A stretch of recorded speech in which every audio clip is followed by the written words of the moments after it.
Y hace mucho que el doctor Cavallo no va a un estudio de televisión, hace mucho que no visita un estudio. Bienvenido a Mesa Chica. Gracias por invitarme. Bueno, está viviendo parte en Estados Unidos, parte en Córdoba, parte en Buenos Aires. ¿Cómo ve la economía hoy? La veo bien direccionada. Yo creo que el presidente Macri y su gente tienen una idea clara de en qué dirección quieren mover a la economía del país. Espero que tengan una idea clara de cómo deben organizar a la economía del país, porque las reglas de juego son lo más importante. Pero el primer año y medio, o los 2 años que se van a cumplir en diciembre, en mi opinión, estuvieron enfocados no tanto a resolver los problemas económicos, sino a consolidar una situación de poder político suficiente como para encarar los cambios que se necesitan en la economía. ¿Eso era imprescindible? Digo, ¿se necesitaba primero la gobernabilidad, digo, aprendiendo de ciertos errores del pasado? Bueno, con el libro del lunes uno puede decir que probablemente fue correcto el enfoque, porque obviamente obtuvieron buenos resultados. Cambiemos, me refiero, en la elección esta de las PASO, y posiblemente obtengan un mejor resultado aún en las elecciones de octubre. Y sin duda, tener más apoyo en la Cámara de Diputados, en la Cámara de Senadores, y tener autoridad política también para sentarse con los gobernadores de las provincias y empezar a discutir juntos la solución de los problemas, es bueno. Lo que ha ocurrido en cierta medida es positivo. Ahora, a mí me parece que en algún momento, y espero que sea inmediatamente después de las elecciones, el gobierno se anime a describir más claramente y de manera más precisa cómo va a quedar organizada la economía y la sociedad argentina hacia el futuro. ¿Tiene diálogo con el gobierno nacional? No, con algunas personas hablo por teléfono, si me encuentro intercambiamos ideas, pero no tengo ningún diálogo formal. ¿Qué balance hace de Cristina Fernández de Kirchner? Un desastre total. Yo creo que fue un muy mal gobierno, también el de Néstor Kirchner y también el de Duhalde.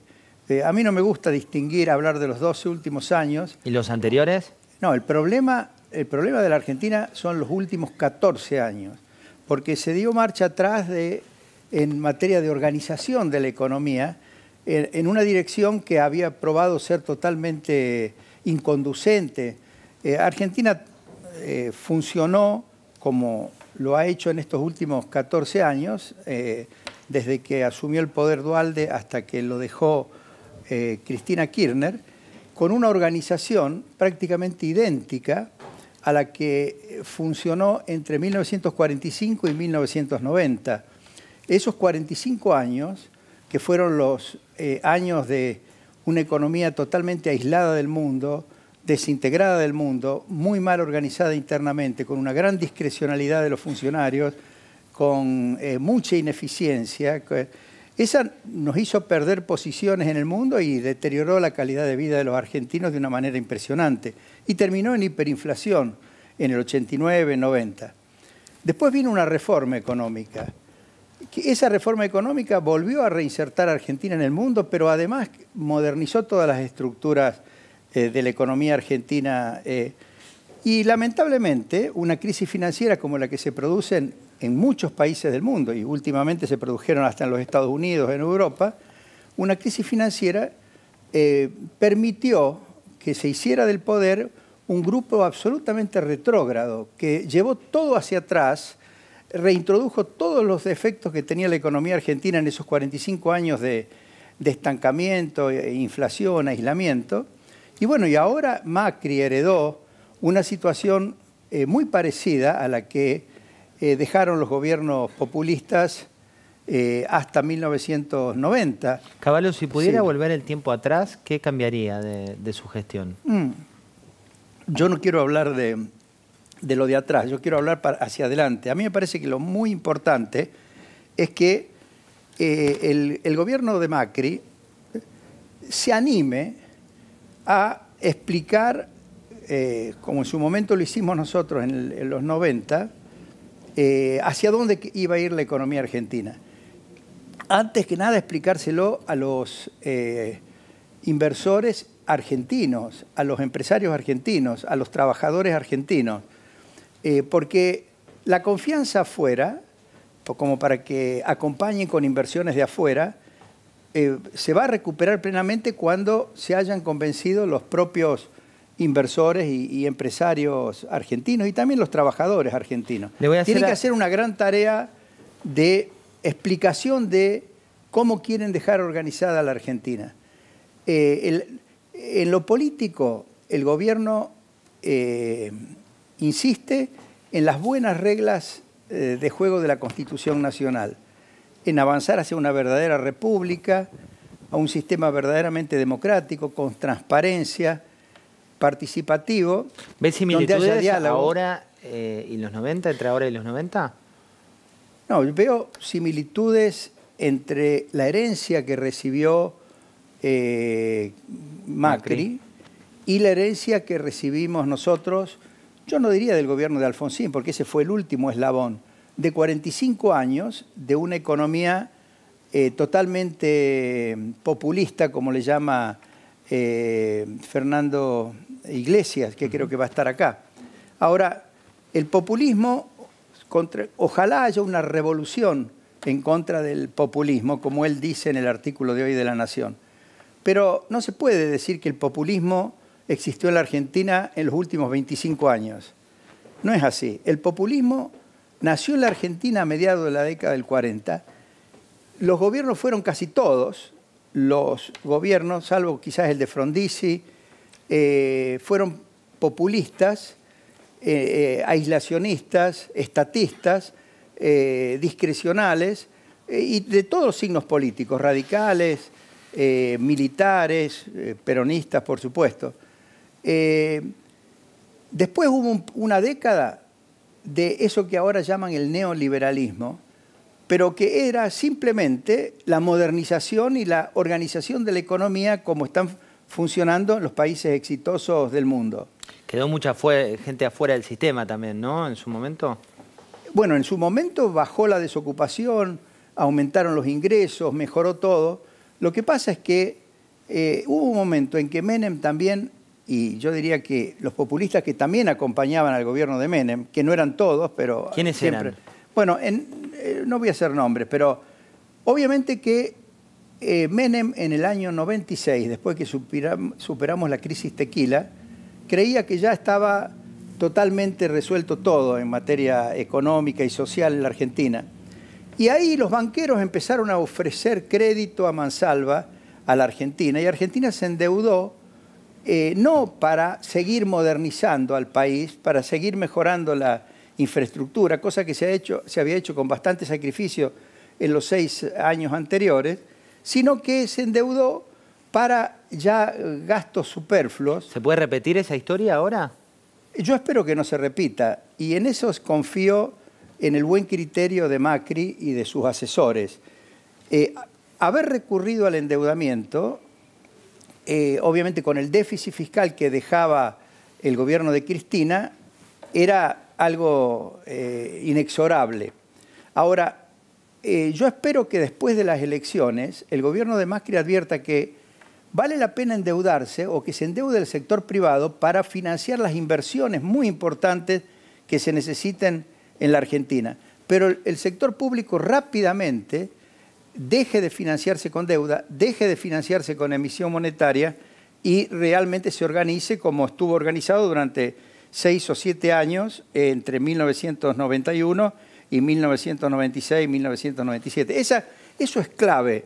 Si no se produce el ajuste fiscal, palabra que lamentablemente los políticos tratan como una palabra que no se puede mencionar, pero no sean mentirosos.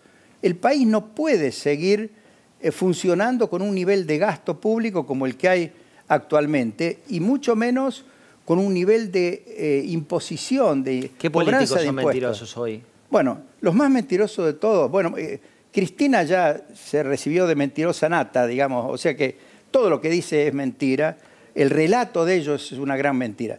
Pero los que aparecían como la alternativa de alguna manera a Macri, que son Massa y la gente que lo rodea, también son unos mentirosos, porque están prometiendo cosas que son absolutamente imposibles de cumplir. Entonces, pero hacen campaña con esas cosas. Y yo creo que lo están haciendo porque quieren que, de alguna manera, Macri se embarque en políticas populistas que ellos saben que van a estallar y entonces después va a venir una especie de Rodrigazo y les va a dejar, ellos creen, para un futuro gobierno de ellos, una situación como la que, digamos, ellos están acostumbrados a presentar como un mérito propio, que es estabilizar una economía después de una gran explosión. Pero fíjense, negar la posibilidad de hacer un ajuste fiscal ordenado, discutido en el Congreso cuando se votan las leyes de presupuesto, dictando las normas necesarias para eliminar subsidios y poder bajar el gasto público y poder reestructurar empresas del Estado o privatizar empresas del Estado.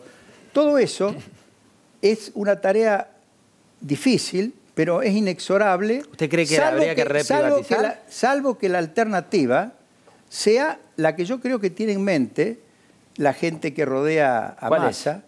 Y la alternativa de ello es una fenomenal devaluación, una reintroducción de la inflación, como hicieron en el año 2002, que por supuesto fabricaron mucho más pobres de los que había y generaron una verdadera catástrofe económica en el año 2002, no en el 2001. En el 2001 hubo una crisis financiera, pero la gran crisis social, económica y todo vino de la mano de las pésimas medidas que se adoptaron en el 2002. Y después, claro, pero cuando 2002, bajan el gasto público... al 2012 llegó de un 2001.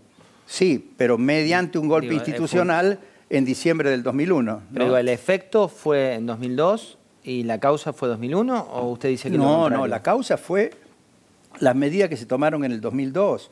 No hubo peor medida desde todo punto de vista, desde el punto de vista de distribución de ingresos, desde el punto de vista de eficiencia económica, desde el punto de vista de cualquier lado que lo mire, que la especificación compulsiva de la economía, que hizo que todos los contratos, depósitos, préstamos que estaban pactados en dólares se transformaran a pesos y luego de eso se dijera, bueno, ahora flota el peso y por supuesto eso provocó una devaluación tremenda que bajó el gasto público. ¿Usted cree que había que seguir con el 1 a 1? No, creo que había que completar la reestructuración ordenada de la deuda tal como la habíamos anunciado y la habíamos implementado en un 50%. Y una vez que ya no hubiera vencimientos en dólares a la vuelta de la esquina y que estuviera reestructurada la deuda, ahí había que dejar flotar el peso, pero manteniendo los contratos que estaban en dólares como en dólares. Pero no quiero volver a un tema que los que quieran enterarse bien pueden leer un libro que estoy escribiendo en español, ya salió publicado en inglés, lo hemos escrito con mi hija, y que lo he hecho fundamentalmente para que se entienda bien la naturaleza de los problemas que tenemos que resolver en Argentina. Por ejemplo, el tema de que haya inversiones en los sectores de infraestructura, empezando por la energía, pero también los transportes, la infraestructura en general. La única forma de hacerlo eficientemente y sin que aumente la deuda pública es interesando al sector privado para invertir en esos sectores. Pero ¿qué ocurre? Cuando se especificó, se le quitaron todos los derechos de propiedad a los que habían invertido precisamente en esos sectores. Entonces ahora va a ser difícil crear confianza respecto de reglas de juego como las que dan resultado en otros lugares del mundo y que aquí también dieron resultado en los 90. Caballo, ¿Qué se puede hacer al respecto? Les voy a, sí. Porque no quiero dejar solo el problema. No, porque quiero comentarle y preguntarle varias cuestiones. Sí, pero déjeme que le explique. Por ejemplo, si al Banco Mundial, en vez de pedirle financiamiento, le piden, y lo mismo al BID, que garantice que Argentina va a cumplir las reglas de juego que se establezca para alentar la inversión en electricidad, en gas, en todos los sectores de infraestructura, y que Argentina no va a volver a repudiar los contratos ni a expropiar las nuevas inversiones, es factible que toda esta abundancia de capital que hay en el mundo y que podría llegar incluso a tasas de interés mucho más bajas de las que está llegando ahora, si se ofrecieran buenas oportunidades, sirva para un gran impulso a la infraestructura, que en eso la intuición de Macri es la correcta. Eso es lo que se necesita, entre otras cosas, para salir adelante.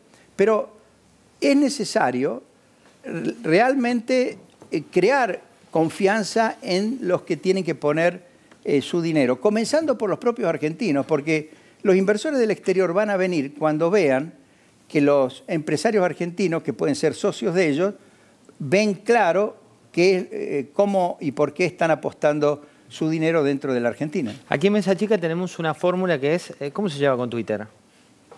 No, bueno, yo no estoy acostumbrado a resumir en 140 caracteres. La propuesta va por ahí. Yo le voy a tirar algunas definiciones, algunos títulos, y usted tiene que hacer el ejercicio de resumirlo. No sirvo para eso. ¿No? Bueno, una breve síntesis de algunos temas. ¿La causa de la inflación hoy en la Argentina? Breve síntesis. El déficit fiscal. ¿Se va a corregir el déficit fiscal? Yo creo que sí. Espero que el gobierno realmente lo encare. El Banco Central ha hecho todo lo que podía hacer y ha hecho una buena gestión en términos de bajar la inflación con medidas monetarias. Pero con esta magnitud del déficit fiscal, ya la política monetaria ha encontrado un límite. Entonces, lo que falta ahora es poder encarar bien la reforma fiscal, tanto por el lado del gasto como por los ingresos, y tanto en el gobierno nacional como en las provincias y en los municipios. ¿Qué siente un tema muy grande. ¿Qué siente cuando lo ve a Menem hoy candidato? Bueno, Menem es un político nato, nació como político y va a morir como político, y él siempre va a tratar de ser candidato, así que... ¿Tiene contacto con Menem hoy? No, lo he visto hace 2 años y tuvimos una conversación muy afectuosa, pero últimamente no lo he visto. Ahora, yo creo que Menem hizo una gran transformación de la Argentina hasta el año 97, 98. Lamentablemente, cuando se engolosinó, y ahí fallaron también sus asesores económicos, se engolosinó con que todo te podía financiar con endeudamiento y empezó a emitir una gran cantidad de bonos. Y además, cuando por la búsqueda de la reelección le habilitó a las provincias la ventanilla del endeudamiento, que nosotros se la habíamos mantenido cerrada hasta el año 96, permitiendo que las provincias se endeudaran con los bancos, provinciales en algunos casos, como Banco Provincia de Buenos Aires, o con los bancos privados. Esa fue la génesis de la crisis financiera del 2001. ¿Volvió a ver a De la Rúa? Sí, lo he visto más cercano. Sí. Cuando hablamos de su gestión, usted me hablaba, yo le preguntaba si vuelve el tiempo atrás, ¿qué le gustaría cambiar? ¿Qué autocrítica hace? Mire, de eso hablo en el libro. Pero habla acá, para eso estamos en la tele. No, nada. ¿No hace autocrítica? Yo creo que hemos hecho una gestión lo mejor que podíamos hacer. Lamentablemente, la mentira se impuso. ¿Cuál fue la gran mentira del año 2002? Para lo cual hicieron el golpe institucional del 2001. Fue la de que le iban a borrar a todo el mundo las deudas, al sector público, a los gobernadores, con el default, y al sector privado con la especificación y la fuertísima devaluación. Eso que fue volver a la esencia del populismo de 45 al 90, que es repudiar las deudas, decir, paga Dios, las provincias, el gobierno nacional, el sector privado, al cual también le licuaron todas las deudas. Eso fue la génesis del renacimiento del populismo de estos últimos 14 años, no de los últimos 12, sino que los 14 incluyendo los 2 años de Duhalde, incluyendo los años en los cuales dice Labaña y dice la gente que acompaña a Massa que resolvieron los problemas económicos de la Argentina. Resolvieron la mitad de los problemas que ellos mismos crearon con esa barbaridad que fue la especificación y la devaluación y el repudio de los contratos de concesión de obra pública, de los contratos de endeudamiento y los depósitos de la gente en los bancos. A Kicillof lo definen muchos como el caballo del siglo XXI. ¿Qué siente con esa definición? Bueno, lo que me parece una barbaridad que digan que es el caballo del siglo XXI. En todo caso, Yo diría que Kicillof es un personaje que uno lo podría entender hasta los 70, cuando todavía algunos soñaban con el régimen soviético, el socialismo comunista, es decir, la planificación centralizada, que creo que él pensaba revivir gracias al Excel y al Internet. Pero es un personaje absolutamente del pasado. Yo en la década de los 90 fui un personaje del presente, de ese presente, y quizás me anticipé a lo que podría ser un futuro bueno de la Argentina, cuando todavía la Argentina no estaba totalmente preparada para eso. Guillermo Moreno, ¿qué fue la historia económica? Bueno, Guillermo Moreno es un personaje del cual ni siquiera vale la pena preocuparse por dar una opinión. Él se define a sí mismo, es una persona totalmente desequilibrada, equivocada, mentirosa. Es imposible definirlo. Roberto Labaña dice que la economía termina mal, que esto termina mal. Ah, siempre, claro. Si la gente predica lo que ellos predican, obviamente que la economía va a terminar mal. Si le atan las manos a Macri para hacer el ajuste fiscal, si lo obligan a seguir sosteniendo sistemas de subsidios muy onerosos, empleo público innecesario, y lo persiguen o le promueven manifestaciones como la que hoy ha hecho la CGT para... ¿Qué sentía cuando ve las imágenes del día de hoy? Bueno, yo sentía que estamos volviendo al peor pasado, al pasado donde el sindicalismo, en lugar de ponerse a dialogar y a trabajar juntos con el gobierno, trata de impedir que se hagan las reformas que son imprescindibles. Completamente distinto a lo que pasaba con el sindicalismo en la década del 90. Y eso es un gran mérito de Menem. Menem sabía cómo manejarse como los sindicatos, y los sindicatos apoyaron las privatizaciones, apoyaron lo que se hizo de desregulación laboral, apoyaron muchas cosas que eran imprescindibles para resolver los problemas de la Argentina. Yo creo que el ministro de Trabajo, Triaca, que a mí me parece que es muy capaz e inteligente, está planteando muy bien los temas respecto del sindicalismo. Y es muy bueno lo que lograron negociando gremio con gremio dentro de estos planes de competitividad, como el caso de petrolero, el caso de automóviles. Yo creo que tienen que seguir por esa línea de dialogar. Eso es lo que hacíamos en los 90 con los sindicatos, y logramos que apoyaran transformaciones fundamentales de la economía. Imagínense el YPF.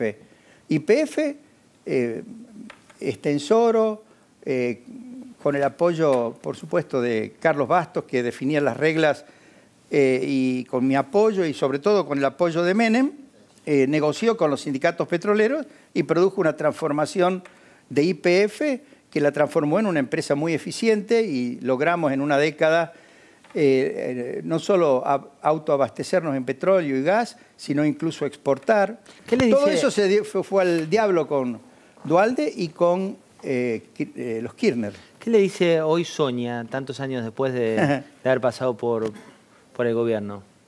No, Sonia siempre me ha alentado y me ha dado apoyo, y se ha ocupado de todos los temas de la familia, que eso es el mejor apoyo que me podría haber brindado, ¿no? ¿Y qué le dicen por la calle cuando recorre Buenos Aires o Córdoba? Bueno, yo diría que hoy por hoy recibo muchos más saludos afectuosos, incluso en algunos casos agradecimientos, que ataques. Obviamente no era la situación que viví en el año 2002, 2003, 2004, 2005, cuando me habían demonizado y trataban que la gente me atacara, ¿no?